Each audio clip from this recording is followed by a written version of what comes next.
Canarias Mi Mundo, el programa de la identidad canaria, con Alexis Hernández.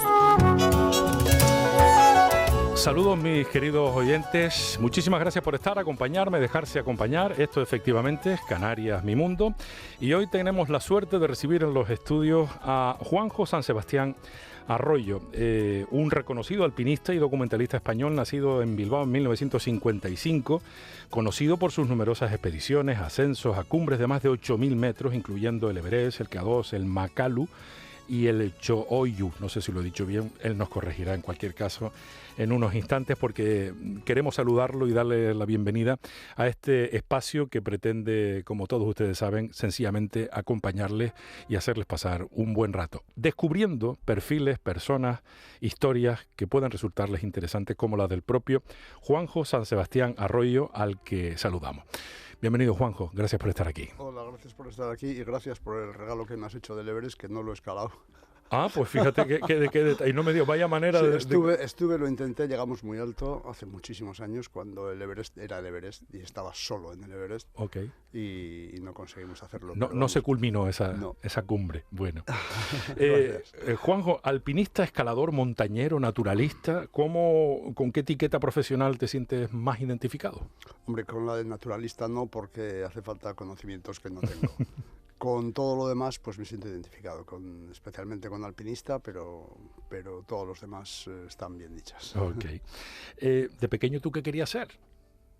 De todo, pues quise ser astronauta, quise ser torero, bombero, misionero, quise ser todas esas cosas. Pero cuando tenía unos 12 años cayó en mis manos un álbum de cromos en el que se recogía la primera expedición española de 1961 a los Andes del Perú. Hicieron una actividad extraordinaria allí y todos aquellos de aquella expedición se convirtieron en mis héroes.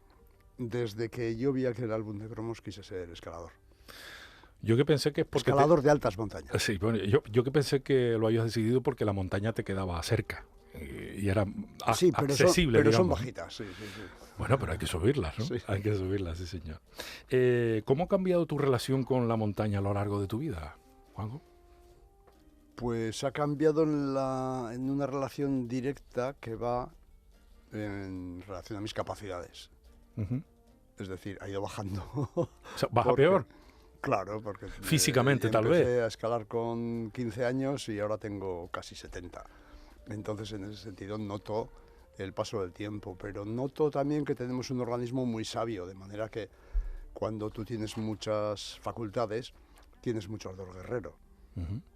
Y luego ese ardor te va bajando en función de las... Uh-huh. Entonces, si observo mi trayectoria desde mis primeros tiempos hasta ahora, pues veo que sigo escalando en roca, que me gusta la dificultad, que no solo me gusta andar, sino me gusta subir por sitios difíciles, y dentro de mis posibilidades, claro, y que todavía a mis 70 años, como la escalada de dificultad es una cosa más o menos bien catalogada en cuanto a sus dificultades, me puedo poner metas que me permiten superarme. Uh-huh. ¿Escalas mejor ahora o antes?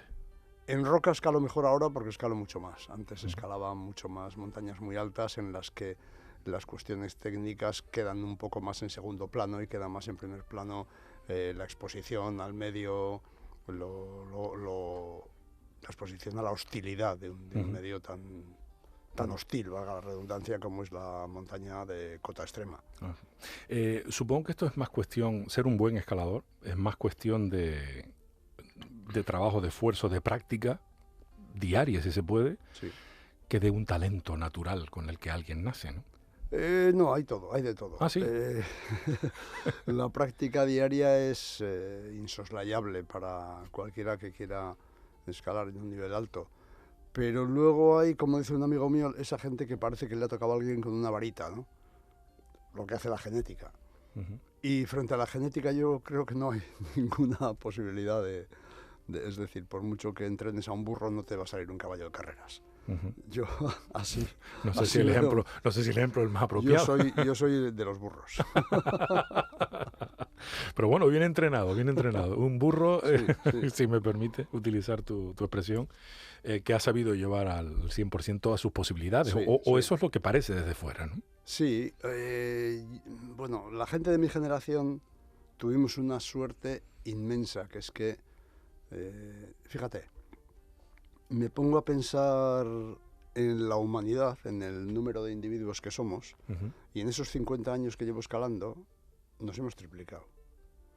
Es decir, yo tuve la suerte de vivir una época en la que todavía era posible la soledad en cualquier sitio, en la que no era muy posible hacer muchos viajes. Yo ponía mis objetivos máximos en los Alpes. Nunca pensé que podía llegar a ir al Himalaya, porque pues la sociedad española de la época y las de alrededor parecido, pues no tenían esa capacidad, sobre todo económica, y no estaba tan desarrollada toda la industria de turismo. No había esas agencias que hoy te facilitan mucho los viajes. Había muchísima distancia entre los aspirantes a escaladores o a himalayistas y el Himalaya. Había tal distancia que eso preservaba las montañas. Nuestra generación, yo siempre digo que nunca descubrimos nada, seguimos los pasos de otros.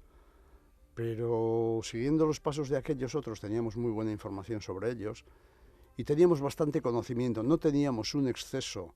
Había un equilibrio entre la información y el conocimiento. Yo creo que hoy hay una enorme disparidad, hay mucha información y poco conocimiento, ¿no? En aquella época acceder a la información era difícil y se accedía a través de la formación.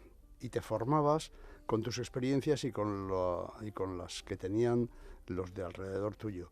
Y cuando por fin te podías animar, o cuando podías acercarte hasta esas montañas tan grandes, tenías una información muy valiosa, pero en el camino hacia esa información valiosa era un camino lento y largo, te habías ido formando, y cuando llegabas a las montañas estabas solo.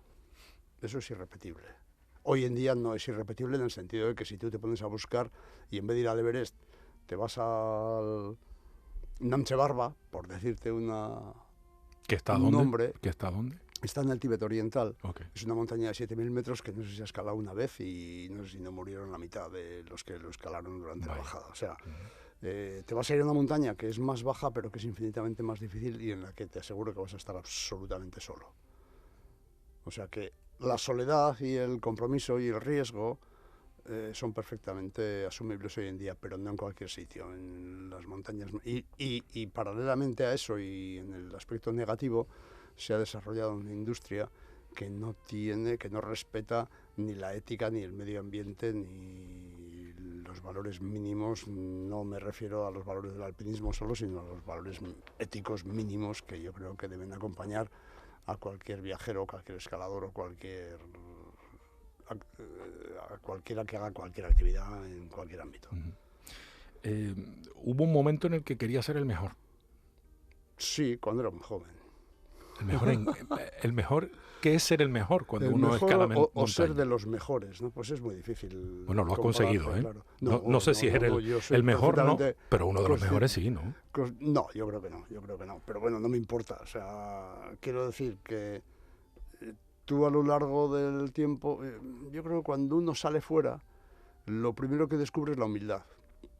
Cuando tú estás en tu escalera y ves que eres el mejor escalador de tu escalera, te crees que molas. Pero cuando sales y te encuentras con alguien más del barrio, o con alguien más de la provincia, o con alguien más del país, pues resulta que dices, vaya, lo primero que recibes es un baño de humildad. Y luego a partir de ahí, ese baño de humildad no tiene por qué frenarte en cuanto a tus aspiraciones, porque cada cual somos uno, distinto. Cada cual tenemos nuestras capacidades y para mí las mayores satisfacciones que he alcanzado en la vida ha sido cuando he sido capaz de acercarme a mis límites o de superar lo que creían que eran mis límites. En algún momento me imagino que pensarías, ¿pero qué estoy haciendo yo todas las mañanas en todas las expediciones. ¿En serio? Sí. Sí. Sí, porque ¿cómo se prepara uno para subir? Tú imagínate una mañana, pues por ejemplo, las 4 de la mañana, cuando fuera hace 30 grados bajo cero, y tienes que preparar el desayuno. En la noche, que además la noche acrecienta todos los miedos y todo lo que te espera ahí fuera, ¿no? ¿Y dónde estamos exactamente? En esos momentos, en la montaña que quieras, pero... O sea, colgado a mitad de no Sí, sé dónde. sí. En ese momento siempre piensas, pero bueno, a mí quién me ha mandado venir aquí, ¿no? Pero luego llega la luz del día, llega el amanecer, llega la media mañana, llega cuando estás en actividad, cuando ya ese miedo a lo que no puedes ver ha desaparecido, y cuando empiezas a disfrutar de una sensación en la que tú estás haciendo mucho esfuerzo y estás sometido a mucha tensión, pero en la que la propia concentración que necesitas para afrontar lo que tienes delante te hace que el miedo pase a un segundo plano, y tus sentidos, o lo que quedan de tus sentidos cuando estás a tanta altitud, pues te hace tomar conciencia de la grandeza de lo que estás haciendo. De la grandeza me refiero en cuanto a ti mismo, no en cuanto a... ¿Por qué y para qué se hace una cima? ¿Por qué no se sabe nunca? Y es la pregunta que menos le interesa a quien lo hace. ¿Y para qué? Pues para que tu vida tenga un sentido, para que tengas una progresión, para ser mejor en todo lo que tú te habías planteado. Es decir, para mí, una cima que está, o una vía de escalada que está en el límite de mis posibilidades, me está haciendo mejorar. Yo sé que hay muchas escaladas que puedo hacer sin ningún problema, sin ningún esfuerzo. Está muy bien, te lo pasas muy bien, pero eso no te hace mejorar. Te hace mejorar cuando dices, quiero hacer esta escalada, que ando ahí justo para ella. Entonces, es un camino larguísimo que te obliga a mejorar tus potencialidades y a enfrentarte a tus miedos. Y cuando lo consigues tienes una satisfacción tremenda que se pasa enseguida. ¿No es un poco un planteamiento egoísta de vida ese? Bueno, no lo sé. Yo creo que pretender hacer con tu vida lo que tú quieres no es egoísta, es bueno, sano. Pero no necesariamente eso es negativo. Pero es curioso como... Hombre, ser egoísta sí tiene un punto negativo, ¿no? Yo lo que creo es que hay una complejidad grande entre que tú seas capaz de plantearte objetivos altos, que a veces te exigen cierto aislamiento de los demás, a que tú seas un ser asocial, que no sepas relacionarte, o que incluso puedas llegar a poner delante esas ambiciones que tienes tú por encima de las necesidades que tienen los que te rodean, o de los afectos que necesitas mantener en una persona que es socialmente normal, ¿no? De hecho, yo creo que hay pocos lugares y pocas situaciones en el mundo y en la historia de una persona en la que formar equipo sea más importante. Sí, porque ahí no vale decir que me sustituyan, o no vale decir, bueno, quiero que esto se acabe. No, ahí no se acaba. No tienes vuelta atrás hasta que hayas salido de donde has salido. Y eso no tiene nada que ver con que te venga un coche escoba por detrás, o con que el árbitro marque el final del partido, o que el árbitro señale el final del combate. No. Ahí, hasta que tú no sales del lío en el que tú te has metido, pues no se acaba el juego. ¿Y cómo se prepara uno para acometer uno de esos líos? Poco a poco. Eso en tiempo, como en qué se traduce, y en el día a día en qué se traduce. Pues mira, yo te diría que en todo lo contrario a lo que podemos ver en cualquier red social. Es decir, eso se traduce en un camino largo, lento, satisfactorio, pero sin prisas y sin... Yo creo que siempre, cuando tú haces las cosas bien, o sientes que haces las cosas bien, dices, joder, alguien debería darse cuenta de lo bien que lo hago. Es decir, yo no pretendo con esto olvidar que cierto factor de vanidad aparece cuando afrontamos actividades que nos ponen a prueba, ¿no? Pero eso tiene un poco que ver, pero sobre todo tiene que ver esa sensación de tú sentir que estás haciendo con tu vida lo que quieres hacer. A lo mejor de ahí estás viviendo tu vida, vamos, no la vida de otros. Desde luego. A lo mejor de ahí parte la necesidad de compartirlo y contarlo, como sí. Publicaciones como la de Cuando la luna cambie, del año 2000, el Cita con la cumbre, del 2011, Cuánto es mucho tiempo, Retazos al camino, 2020, y el 2023, que hubo una edición en la que se amplió la primera. ¿Cuánto es mucho tiempo? Vaya pregunta que te hizo tu hijo, ¿eh? Sí, fue una pregunta muy, además muy emotiva, muy emocionante. Tu hijo, que ya tiene 25 años, ¿no? Sí. Tiene que ver esa pregunta con el momento en que mi hijo descubrió que todos nos moríamos. Y cuando le dijimos, pero eso va a ser dentro de mucho tiempo, entonces la pregunta, claro, ¿y cuánto es mucho tiempo, no? ¿Y has encontrado respuesta? Bueno, he encontrado muchas respuestas, es decir, como le dijimos a nuestro hijo cuando nos lo preguntó, de lo que te das cuenta sobre todo, la mayor enseñanza de esa pregunta es que hay un momento en que la respuesta a esa pregunta te angustia, porque tú solo ves que te vas a morir, a cuando acumulas la experiencia suficiente como para aceptar que te vas a morir y aceptarlo sin dolor y sin angustia, ¿no? Es decir, es un... Pero a mí me va a dar pena morirme, no sé a ti. A mí me va a joder morirme, porque me lo paso tan bien vivo que... Y contando historias, ¿no? Me imagino, ¿no? Sí. Pero no te habrás convertido en... Todavía no estás en la fase de el abuelo Cebolleta, ¿no? En eso, no lo sé, eso no, seguro que no. Bueno, quien me rodea. De hecho, has estado en estos días en Tenerife. Bueno, estás en Tenerife, de hecho, pero has estado porque te invitaron a dar una conferencia sobre alpinismo, claro. Sí. El viaje la titulaste, ¿no? Sí. A ti que dices que no te gusta hablar. Y te estás ganando no, también. Sí me gusta hablar. Te gusta, lo que me gusta más escalar, pero sí me gusta hablar. Sí, porque, oye, cuando uno escala en silencio, ¿no? Sí, escalas en una dificultad alta, necesitas toda la concentración. No, yo me doy cuenta, yo soy muy cantarín, y me doy cuenta cuando canto es porque estoy escalando en una dificultad baja. Pero cuando estás escalando un poco en algo que te exige mucha atención, no puedes... Ni aunque seas chica, no puedes escalar y cantar a la vez. Lo de la capacidad de hacer varias cosas al mismo tiempo, ¿no? Sobre todo cuando te estás jugando la vida, porque no es ninguna exageración. Sí, bueno, no necesariamente. En las escaladas normales de roca pueden tener más o menos grado de exposición o de compromiso, pero en general no te juegas la vida, pero pasas miedo. Supongo que sí. Yo no tengo intención de comprobarlo, ya te lo adelanto. Hablábamos de tu interés en contar la historia, de contar historias y de contar, sobre todo, compartir tu experiencia tan enriquecedora para muchas personas, también no solo con las publicaciones escritas, sino con tu participación incuestionable en documentales y series de televisión, evidentemente principalmente relacionadas con las experiencias en la montaña, en la naturaleza, como por ejemplo el mítico y legendario Al filo de lo imposible.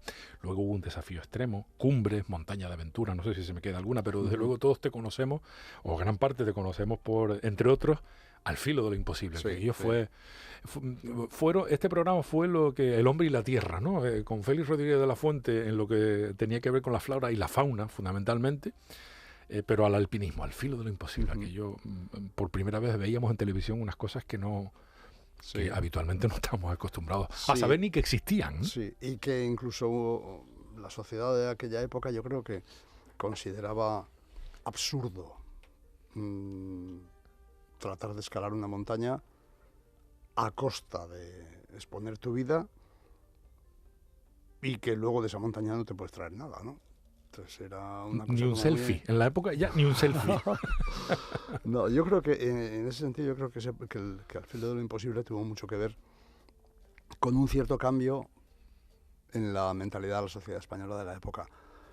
No quiero decir con esto que fue el único elemento que provocó ese cambio, pero sí creo que en ese sentido sí que contribuimos a eso. Es decir, siempre recuerdo un libro de los que en su día fueron mi cabecera, un libro de un alpinista legendario, de Lionel Terray, que se titulaba Los conquistadores de lo inútil. Qué magnífica frase, ¿no? Entonces yo creo que Al filo de lo imposible tuvo que ver, en parte por lo menos, con el cambio de la mentalidad de la sociedad española de la época, y esa sociedad empezó a apreciar la utilidad de lo aparentemente inútil. Es decir, creo que no hay cosa tan inútil que sea más útil a la persona, sí, ¿no? Sí. Que la practica en este caso, ¿no? Sí, sí. Porque ¿cuánto te enseña una montaña? Bueno, una montaña te puede enseñar algunas cosas, pero toda una vida de montañas te enseña muchísimas al final, ¿no? No creo que te enseñe cosas muy distintas a las que te podrían enseñar la música o el cine o el fútbol o el boxeo, no sé. O sea, quiero decir que cualquier práctica, cualquier actividad o cualquier ámbito intelectual, físico, del tipo que sea, te provoca enseñanzas y emociones que son universales a todos ellos. Yo creo que el triunfo por un partido de final de Liga o de Copa pues puede que sea comparable al de llegar a una cima, ¿no? Hay elementos que lo distinguen, porque el riesgo a perder, en el caso de la montaña, es un riesgo que tiene que ver con la integridad física. El momento culminante del éxito en la montaña no se da en la cumbre, sino se da cuando estás abajo, mientras que en el partido se da cuando el árbitro pita al final, ¿no? Hay elementos que los distinguen un poco, pero básicamente yo creo que en cualquiera de esos ámbitos aprendes las mismas cosas. ¿Por qué consideras que pueda ser importante, si es que lo crees y lo consideras así, la figura del montañero para la sociedad? El alpinista, el montañero, el descubridor. En el mismo plano que cualquier otro artista o cualquier otro, no sé, practicante de la actividad que sea. Si tú haces las cosas bien, si pretendes conseguir, es decir, no sé, yo creo que en todas estas cosas es importante, no voy a decir demostrar, pero por lo menos sí conseguir, desde el punto de vista, si luego eso lo puedes transmitir mucho mejor. Pero yo en el terreno de la montaña no pienso en demostrar nada a nadie, sino en, como mucho, aprender yo y quizá compartir esa enseñanza. Me he perdido un poco. Hablábamos de la importancia y el peso que pueda tener la figura del montañero para la sociedad, ¿no? Sí. De un alpinista, de un descubridor, de un aventurero. En ese sentido me he reencontrado. En ese sentido, yo creo que es muy importante comprender que nosotros, lo que hablábamos antes un poco del caballo de carreras y el burro, ¿no? Entrenado. Comprender que nosotros, con nuestro tesón y nuestro esfuerzo y nuestra habilidad, podemos alcanzar horizontes más amplios de lo que preveíamos en un principio. Pero es importante comprender, paralelamente a eso, que nunca podemos tenerlo todo. Ya. Bueno, por tanto, hay implícito... Que hay cosas a las que no podemos acceder, no pasa nada. Ya. Por eso es importante contar la experiencia, ¿no? Sí. Que no sé si prefieres contarlo en un micrófono, una cámara o escribiéndola. O con un café. Pues mira, con un micrófono y depende cómo te estén haciendo la entrevista, pues lo puedo disfrutar mucho. Ahora, por ejemplo, lo estoy disfrutando mucho. Muchísimas gracias por la parte que me toca. Pero si no, yo creo que mi mejor manera de reflexionar es mediante la escritura. Claro. Porque te obliga a hacerlo mucho más lento. Tú puedes hablar muy rápido, pero no puedes escribir muy rápido. Entonces, esa lentitud te facilita una reflexión más profunda. ¿Nunca te han preocupado en exceso los aspectos técnicos en esas comunicaciones? No. ¿No has perdido mucho tiempo en explicar si el mosquetón no sé qué, si clavas con no sé cuánto, ese tipo de cosas? Eso igual, cuando estás hablando entre amigos, que saben de lo que estás hablando, sí, ¿no? pues tiene sentido. Cuando te llaman para una entrevista o una cuestión técnica, pues puede tener sentido. Pero cuando estás transmitiendo las mejores cosas que has aprendido, tú al final no cuentas las montañas que has escalado, cuentas las cosas que has aprendido mientras las estabas escalando, ¿no? En ese sentido, Y en tus libros la cuestión técnica... no importa en realidad. Yo creo que algo de lo que haces cobra su importancia cuando trasciende al medio en el que lo estás haciendo, cuando trasciende la disciplina deportiva o a la actividad que estás haciendo. Tu último libro, la ampliación de cuánto es mucho tiempo, la edición del 2023, que por cierto lo sacaste en plena pandemia, ¿no? Sí, la acabaste en plena pandemia. Me persiguió el editor, yo no, me da un poco...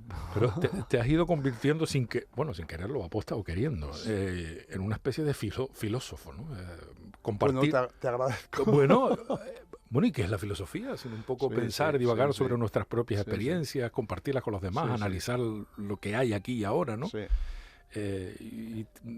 Has querido expandir un poco más allá el mensaje de tu experiencia personal, que es tu gran tesoro, me parece a mí, ¿no? Sí, mira, yo siempre recuerdo cuando era un niño y alguien que a mí me parecía entonces poco menos que Dios, pero que eran alpinistas normales, tirando a humildes, venía y nos contaba sus experiencias con diapositivas, con filminas, que le llamábamos entonces. Filminas, no había escuchado eso. ¿No habías escuchado filminas? No, filminas nunca. Pues yo siempre les digo a los pocos que quedan vivos de aquellos, que no se hacen la menor idea de la importancia que tuvo aquello para nosotros, de todo lo que fue inventar sueños, proyectar ilusiones. No se pueden hacer la idea. Entonces yo, cuando siempre me gusta mucho compartir mis experiencias, porque en primer lugar, para compartir tus experiencias, es decir, yo soy hombre de los que leían libros y veían documentales. No entiendo el placer que puede encontrar la gente en un reality show, por ejemplo. Es decir, me gustan los relatos elaborados. Y tú, para contar tus experiencias a los demás, debes reflexionar mucho sobre ellas. Y puedes llamarlo vanidad también, pero puedes llamarlo también generosidad, que te impulsa a contar a otros las experiencias que tú has vivido. El primer beneficiado de todo eso eres tú, porque te estás obligando a pensar sobre él. Es decir, yo conozco gente que ha tenido experiencias magníficas y que creo que no les ha sacado todo el partido en cuanto a aprendizaje que podía haberle sacado, ¿no? Por esa falta de reflexión o por esa... Y al mismo tiempo también te digo que conozco gente con unas trayectorias impresionantes en cuanto a actividades de montaña que prefieren no contar. Puede que esos sean los más interesantes y a mí me duele que ellos, por modestia no suele ser solo, o sea, también puede, pero por introspección te priven de unas enseñanzas que merecería la pena haber conocido. Pero bueno, somos, a lo mejor los seres humanos somos diversos y no... A lo mejor compartiendo un café. Sí. En la cercanía, en el tú a tú, digo yo, ¿no? Sí, no lo sé. Pero cuesta con esas personas. Estoy pensando en una persona concretamente y cuesta mucho y a mí me da pena. Porque... Es una pena porque se queda con él todo ese conocimiento, ¿no? Sí. Bueno, con él o con ella, no le he puesto nombre. Juanjo, ¿qué es lo que hay en la cumbre que no está en la cota cero? Dicho en una última palabra es mejora, pero dicho en un sentido mucho más amplio, es esfuerzo, es afrontar miedos, es afrontar adversidad, es forjarte como persona y es... Que al final parece que en vez de subir una montaña... Todo el sentido que estás tiene escalando estar vivo. Es que en vez de escalar una montaña parece que escalas sobre ti mismo, ¿no? Sí. Es verdad que estás colgado en una piedra, pero en realidad estás escalándote a ti mismo, estás superando tus propios miedos, dificultades, etcétera. Eso es. ¿Y en qué piensa uno ahí arriba? Bueno, en nada, en tener 3 puntos fijos y que no caerte. Eso es. Aquí y ahora, punto. Sí, en el momento en que tú estás viviendo esa experiencia, hombre, ese momento no es un momento, son muchos momentos. Es el momento en el que estás escalando, en el momento en que estás asegurando al compañero puedes reflexionar más, cuando escalas tú no. el momento en que, si es una escalada que te lleva varios días, pues las noches para mí lo más... Ya veo que le tienes casi miedo. Para mí lo más placentero de la montaña es bivaquear, es dormir en la montaña. Bivaquear, ¿se dice? Sí, sí, es un... Bueno, no conocía tampoco este verbo, ¿no? Sí, los bivacs. Originalmente, y no por casualidad, bivac tiene una connotación militar, se refiere a pasar la noche las tropas. Vale. Nosotros, los alpinistas, sobre todo los alpinistas que nos hemos dedicado a expediciones, tenemos cierta herencia de esa organización militar que tenían las expediciones en sus primeros momentos, ¿no? Y un día lo leí, lo descubrí así, fue una sorpresa. No sé por qué miré en el diccionario y pernoctar las tropas, algo así. Bivaquear, sí, sí. Okay. Y para mí los bivacs, los llamamos así, las noches en montaña son magníficas porque... Yo pensé que le tenías miedo. Entendí que les tenías miedo. ¿O es cuando te vienen a visitar los terrores de...? No, a ver... Hay momentos en los que decías, ¿yo qué estoy haciendo aquí? Vale. Por ejemplo, si tú vas a una montaña de 8.000 metros complicada, de la que bajar te va a costar mucho y vas a pasar momentos también de riesgo, es distinto. Tú la noche anterior a eso solo tienes miedo, pero el resto de las noches en una expedición también, en un campamento de altura normal, en un sitio en el que al día siguiente no vas a vivir lo decisivo de subir a una cumbre o no, esas noches son más llevaderas. Me refiero al Himalaya. Pero si esas noches son,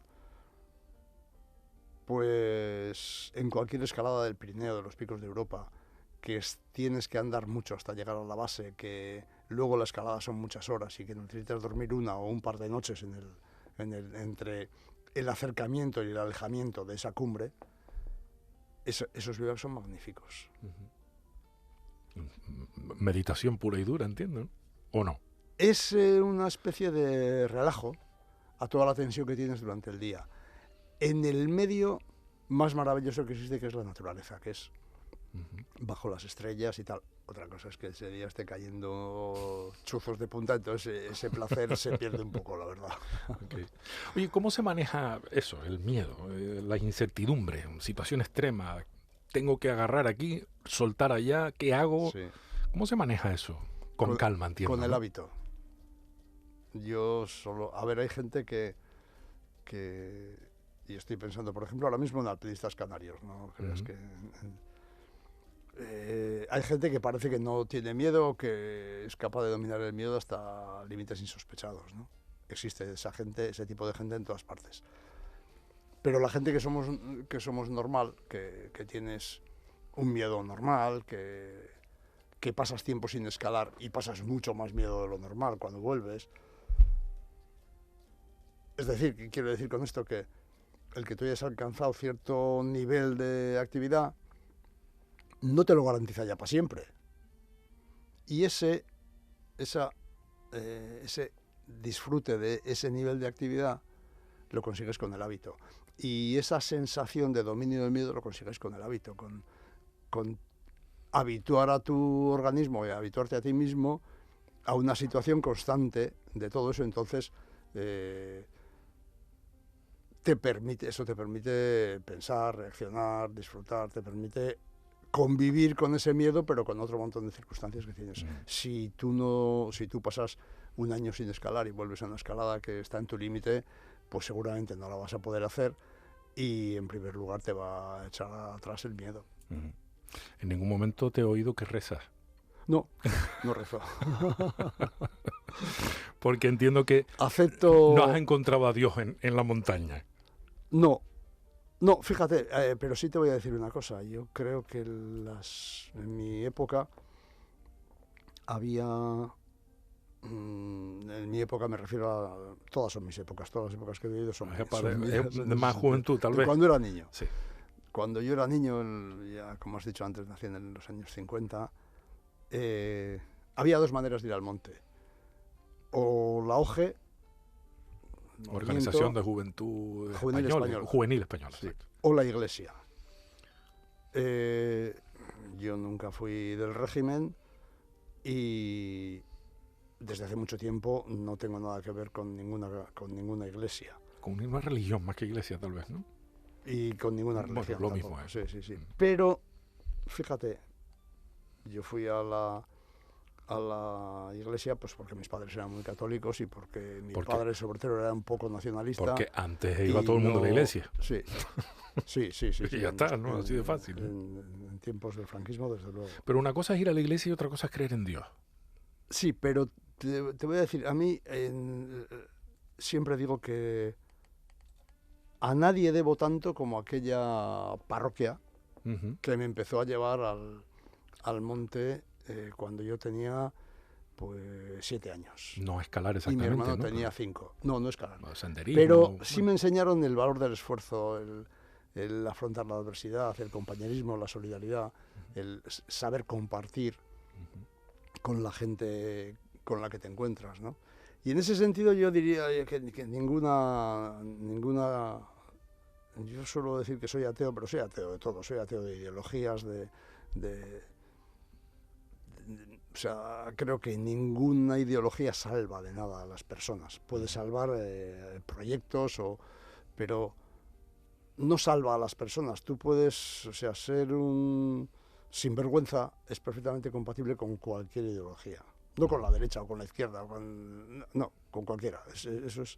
Con cualquier creencia. Entonces, yo siempre tengo el recuerdo y un agradecimiento infinito hacia aquella parroquia en la que me bautizaron y en la que me empezaron a llevar al monte. Y siempre digo que lo mejor que soy se lo debo a una religión que no practico y en la que no creo, pero yo creo que hay comportamientos que superan a todas las religiones y a todas las ideologías y fue lo que fueron capaces de enseñarme desde pequeñito aquellos. Menos mal que te saliste de la política. Aquellos católicos. Menos mal que te saliste de la política, nos hubiéramos perdido nosotros, un gran alpinista, y tú muchísimas experiencias, Yo ¿no? estuve metido hasta la ceja, un poco hasta la en ceja. Política en los tiempos en los que te metían en la cárcel. Sí, por claro. estar en Bueno, política. estuviste en la cárcel Sí. 4 días, pero estuviste en la muy cárcel. poquito, sí. Muy poquito por la amnistía, porque si no hubiese sido un poco más que un Te poquito. cogió el cambio de guardia, ¿no? Sí. Pues digo, menos mal que dejaste a un lado la política, porque si no nos hubiéramos perdido a Me un hubiese gran aburrido alpinista, mucho yo como en la política. Pero la gente como tú, que tiene las cosas claras, que está en la categoría de que las cosas se consiguen con esfuerzos serios, cumplidores, rigurosos, son una perita en dulce para los partidos políticos y las ideologías políticas, ¿no? Pues no lo sé, pero... Hombre, te lo digo yo, claro. Sí, Claro. pues desde luego no... Pero a ti no te terminaron de convencer. No. Aunque estuviste casi una década, ¿no? Metido en el mundo de la política, ¿no? 11 años. 11 años, sí. Sí. Bueno, casi no, pasaste Sí, una... sí. Pues digo, menos mal, me imagino que no te echaría la política, te echaste tú mismo diciendo, mira, esto no es lo que me gusta. Sí, ¿sabes qué me echó? La rutina. ¿Cómo que la rutina? ¿Que te aburría? Rutina. Fíjate, yo estuve varios años escapado, cambiando de domicilio. Te echaste al monte. Sí, fue bastante... En mi ámbito de intervención fue siempre el ámbito sindical, ¿eh? Sí. Pero quiero decir que en aquella época en la que mi ámbito de intervención era sindical, a veces me tenía que escapar, a veces me podían detener, a veces lo pasabas muy mal pues en una manifestación en la que están a punto de pillarte. Cuando, después de la mili, volví a mi trabajo, al que entonces era mi trabajo, se me cayó el mundo encima, porque dije, bueno, ¿y ahora? Ahora que somos legales y tal, ahora no tengo otro trabajo que hacer que el administrativo de... Eras más guerrillero, entonces trabajo, por lo que veo, el ¿no? trabajo sindical. Me gustaba la aventura. Era un poco más rebelde, ¿no? Sí, Otra sí. cosa. Y luego, paralelamente a eso vino pues una acrecentación de la división sindical, de empezar a ser consciente de lo que pesan los egos, de lo que pesan los intereses de aparato, bien sea de un partido político o de un sindicato. Y entonces un poco empecé a deprimirme, porque... Pero realmente, estamos hablando de una depresión real, de sí, tristeza profunda, ¿no? Sí. Desencanto. Y entonces empecé a escalar un poquito y luego ya dije, mira, estoy traicionando a mis ideales, pero que les den a mis ideales. Me voy al monte y fue como un alejamiento gradual que terminó siendo total. De alpinista se vive. No, de alpinista, nosotros vivimos de alpinistas una época en la que trabajábamos para Televisión Española. Alguna vez que hemos llevado algún grupo de trekking por Pakistán, por los países que hemos conocido, pero de la práctica del alpinismo algunos viven, pero es muy difícil vivir. ¿La montaña es para todo el mundo, crees tú? Sí, pero yo me alegro mucho de que haya muchos otros ámbitos, como decía antes, en las que básicamente vas a aprender las mismas cosas y que no sean la montaña, porque así tenemos la montaña pues con menos gente. Obvio que no hace muy buenas migas con los excesos, ¿no? Y sobre Sí, todo no, en absoluto. con la frivolidad muchas veces, Sí, ¿no? sí, Que sí. llega a ser molesta, ¿no? Incluso. Sí, ¿no? sí. ¿Y cómo ves eso ahora, compaginándolo con, además, vinculándolo a este fenómeno casi estúpido de las redes sociales y de encaramarte a no sé dónde, sacarte un selfie? O sea, un poco Con aversión. Sí, Lo veo con aversión. Desvirtuar todo Sí, un poco, ¿no? Sí. Lo veo con una aversión Uh-huh. Inconmensurable. Te habrás encontrado con algunos, ¿no? Por el camino, digo yo. No, me he encontrado con pocos porque procuro ir donde tú siempre a vas no sitios suelen donde ir, no hay... claro. Sí, procuro ir a sitios en los que no se den esas cosas, ¿no? Pero, por ejemplo, pues sí, aquí ves en Canarias que hay un problema gordo con Turismo, el turismo descontrolado. con la actividad económica y el respeto al medio ambiente, ¿no? Uh-huh. Pues eso crea... A ver, siempre va a haber puntos de fricción por muy bien que se hagan las cosas, es decir, que... Pero vamos, hay cosas que yo no acabo de entender. Y no refiriéndome ya a Tenerife, sino quizá al ejemplo más claro que hay de práctica, a mi modo de entender, perversa de las cosas, es lo que está ocurriendo ahora en el Everest, ¿no? Uh-huh. Es decir, ¿Qué está pasando en el Everest? pues cuando tú tienes en el campo base del Everest a unas 1.500 personas, que es una población superior a prácticamente todas las poblaciones que existen en el Valle del Khumbu,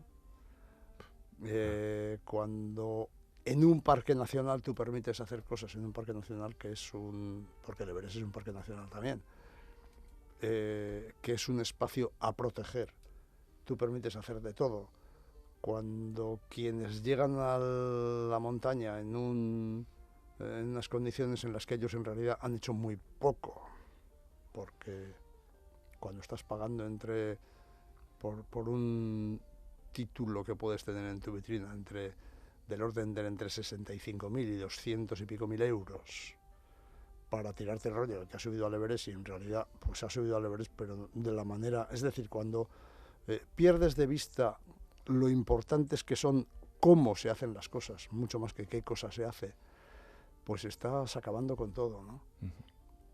Y luego, pues claro, en un país como Nepal, pues tú imagínate, es uno de los países más pobres del mundo, en el que tienen esa afluencia de ingresos que no revierte en el valle, sino que revierte sobre todo en 4 propietarios de 2 agencias que acaparan toda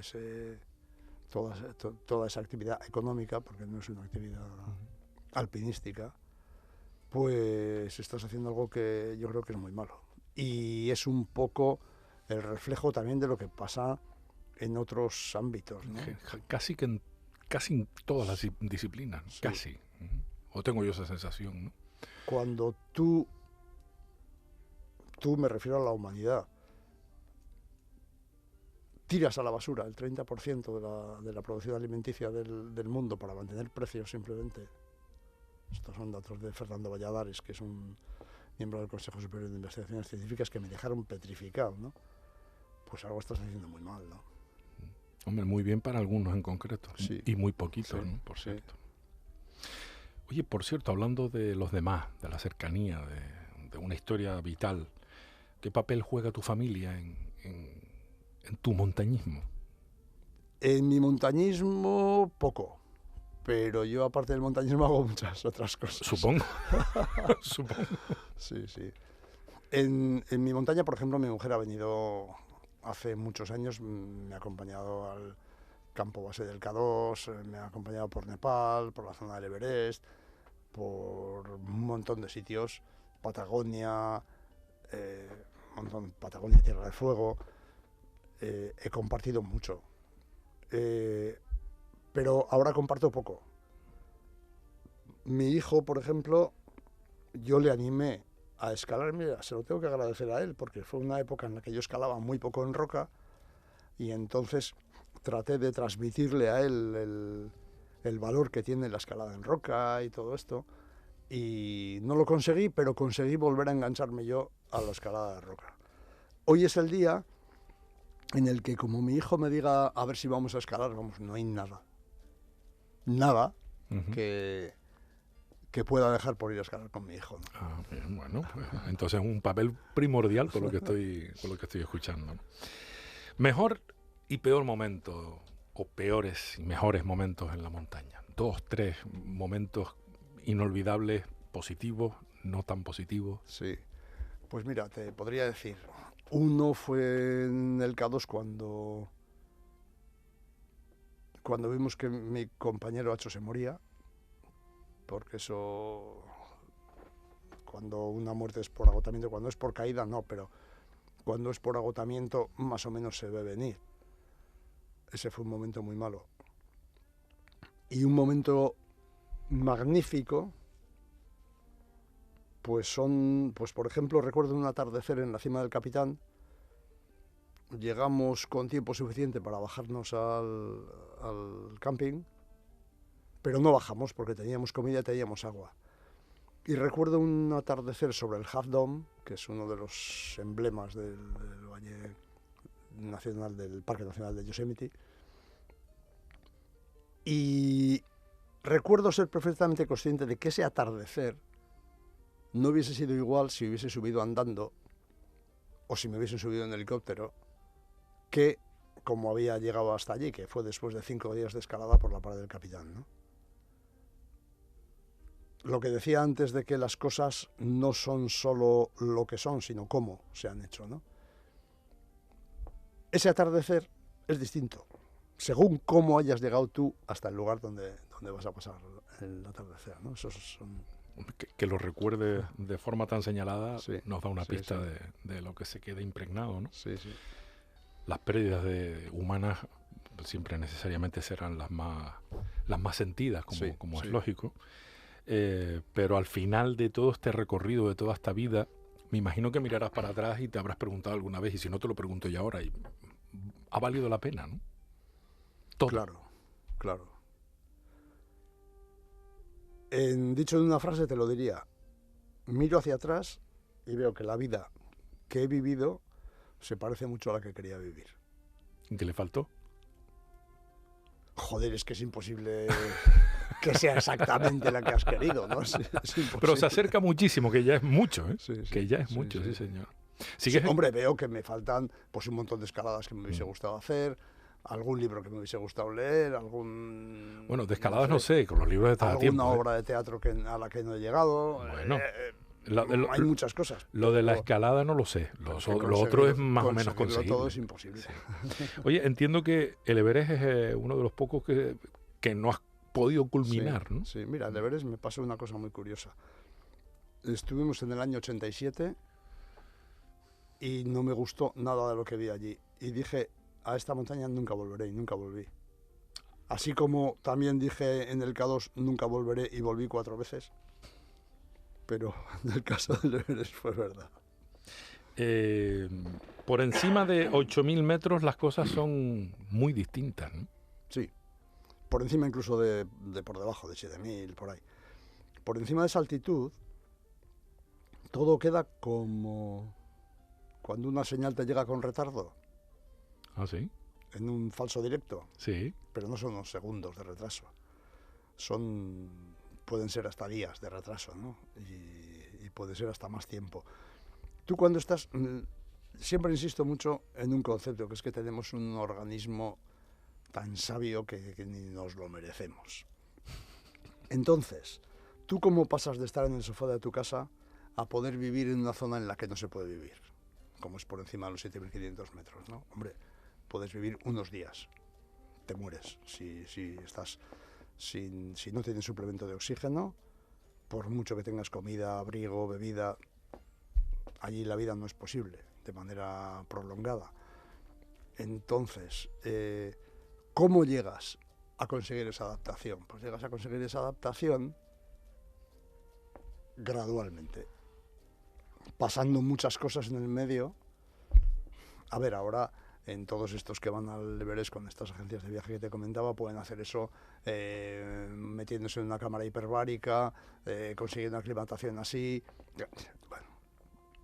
Pero de una manera natural, de esa que para mí la única que merece la pena, puedes ampliar tus capacidades de manera gradual y con mucho esfuerzo por tu parte, ¿no? Y con mucho margen. Entonces, ¿por qué? Porque tenemos un organismo que es sabio. ¿Por qué cuando tú estás en una situación muy delicada, pues muchas veces me acuerdo de haberme hecho heridas en los dedos escalando y ni te das cuenta igual horas después, porque tenemos un organismo que nos permite concentrarnos en lo importante y dejar... ¿Por qué nos congelamos así? Es decir, de la periferia hacia el centro, porque lo más importante es el centro, no es la periferia, porque tenemos un organismo que es capaz de dejar que algún miembro se congele para que no muramos de hipotermia. ¿Qué pasa por encima de los 7.500 metros? Pues pasa que todo se queda como adormecido, todo se vive como adormecido. A cámara lenta. Y tú solo eres capaz de, no tanto a cámara lenta como sin dolor, sin alegría, sin... ¿Ah, sí? Sí. ¿Insensibilidad o algo así? Algo así. Todo ese sufrimiento que te genera estar a esa altitud pasa a un segundo plano, porque a ti lo que te preocupa es el siguiente paso que tienes que dar. Cuando llegas a una cumbre de esas, tú no sientes alegría, no sientes nada más que miedo y nervios, porque tienes que bajar por un camino que todavía es delicado. Igual o peor. Cuando tú te congelas no sientes dolor, porque el frío es un analgésico muy bueno. Cuando alguien se muere a tu lado, no sientes nada, porque tienes que salir de ahí. Pero cuando sales de ahí y vuelves al lugar donde la vida es posible de manera estable, pues todos esos dolores que no has tenido los tienes, todas esas alegrías las tienes, todo lo que no has podido vivir en ese momento lo vives con ese retardo. Porque tenemos un organismo que no nos merecemos. Bueno, sí, hombre. O que sí nos merecemos, pero que... Bueno, hay que cuidarlo, ¿no? Por lo menos. Que es muy sabio, sí. Intentar. Juanjo San Sebastián Arroyo. ¿Qué me falta por preguntar? ¿Qué te encantaría responder? Pues no lo sé, la verdad. ¿Hay algo especialmente? Bueno, hablemos del futuro para concluir. Sí. ¿Cuál es tu presente y el futuro en el montañismo? Porque sé que todavía sigue escalando. Bueno, al montañismo yo creo que no le importa lo más mínimo ahora, afortunadamente, porque así debe de ser, ¿no? El montañismo para mí, o la práctica para mí, es seguir... Sigues escalando. Sí, la última vez que escalé fue ayer. Mira, ayer estuve con ¿Dónde estuviste? Con unos amigos magníficos que tengo por aquí. Estuvimos en Las Cañadas. En Las Cañadas del Teide. Y estuve con un amigo que cumple 60 años. Uno de esos escaladores históricos, de los grandes maestros de la escalada en Tenerife. Y este hombre cumplía 60 años y entonces se planteó como manera de celebrar su 60 cumpleaños escalar 6 roques diferentes en el entorno de Las Cañadas, y eso hicimos. Okay. Y estuvo muy bien. ¿Los completaron los 6? Sí. ¿Y qué pasó después? ¿Hubo un brindis? Hubo un brindis, cuando pero bajaron claro, de la mira, roca, a ¿no? mí me gustan muchísimo los guachinches, mucho más que cualquier otra cosa. Pero estaban todos cerrados ya un domingo por la noche, por la tarde. Sí. Pero llegamos a un sitio en el que nos dieron un poco de queso, un poco de... Qué conversaciones, de jamón, ¿no? Y tal, y fue un... Después de un día como ese, unas conversaciones que se maravillosas. Fue un auténtico lujo de celebración de cumpleaños. Qué bueno. Sí, pues no es lo mismo conseguir el objetivo cuando se comparte, ¿no? Claro, claro. Digo yo. Y además tienen el privilegio de que solo ustedes saben lo que están sintiendo y lo han experimentado. Sí, y luego además otra cosa muy importante que dijo uno de nuestros grandes maestros, un un escalador, Don Whelans, un gran escalador, creo que era escocés, desde luego era británico. Este fue, además de un grandísimo escalador, fue campeón de bebedores de cerveza de su comarca. Muy a la par una cosa y la otra. Sí, sí. Y decía que la cerveza después de la escalada no es algo de después de la escalada, sino que forma parte de la escalada, ¿no? Entonces claro. ayer lo tuvimos todo. Pues sí, me alegro muchísimo. Oye, no me has resuelto la duda, Juanjo. ¿Dije bien lo de Makalu y Choyu? Sí. ¿Ah, sí? Sí, ¿Dónde sí, está el Makalu perfectamente bien. ¿El Makalu? Ambos están en Nepal. Bueno, Ajá. el Choyu no es... Choyu hace frontera con Nepal, pero el itinerario más lógico para ascenderlo es por el Tíbet. Okay. Y el Makalu hace frontera con el Tíbet y su itinerario más lógico es al más lógico me refiero al más accesible, Sí. porque lógico en esto todo es ilógico, pero más accesible es por Nepal. Okay. ¿Hay alguna cumbre que diga, se me resistió? Joder, un montón. Unas cuantas, un sí, montón, sí. muchísimas. Sí. Vale. ¿Y alguna que digo, ya y no subo ni, vamos, no me da la gana, no me gusta? Sí, también. Y hay otras que me gustaría subir, pero que no voy a poder subir. Ya no. Porque ¿Cuántas habrás subido? De esas grandes, de no sé cuántos hombre, miles. tampoco demasiadas. 8.000 he escalado 4. He intentado unos cuantos más. He intentado uno de ellos, el K2, en 4 ocasiones. Uh-huh. Es decir, que la vida de una persona tampoco da... No da para subir muchas veces, ¿no? Y luego yo creo que en mi caso tampoco ha sido una vida como excesivamente obsesionada con las montañas. Okay. Es decir, que he pasado temporadas de vida algo alejado de las montañas y no me ha pasado nada. Y entonces, por eso me siento afortunado. Uh-huh. Más afortunado que otros a los que veo que han estado dedicando su vida en alma y cuerpo a las montañas, ¿no? Pues no, mira, a mí me gusta la variedad. Desde luego que sí. Juan José Sebastián Arroyo, muchísimas gracias porque nosotros sí que hemos sido unos privilegiados pudiendo conocer tus historias a través de tus publicaciones, de tus programas de televisión fundamentalmente, de tus charlas y sobre todo en este espacio que modestamente tengo para ofrecer y que ha sido un verdadero privilegio y honor compartir con alguien que ha superado tantas inclemencias meteorológicas, tantas pechadas pronunciadas y sobre todo tantos momentos complicados en la vida de cualquier persona, en este caso en la tuya. Muchísimas gracias, de verdad. Ha sido un placer para mí. Encantado. Y a ustedes, señores, mi deseo de salud, paz, siempre felicidad y esperarles que cuenten con nosotros para el siguiente programa.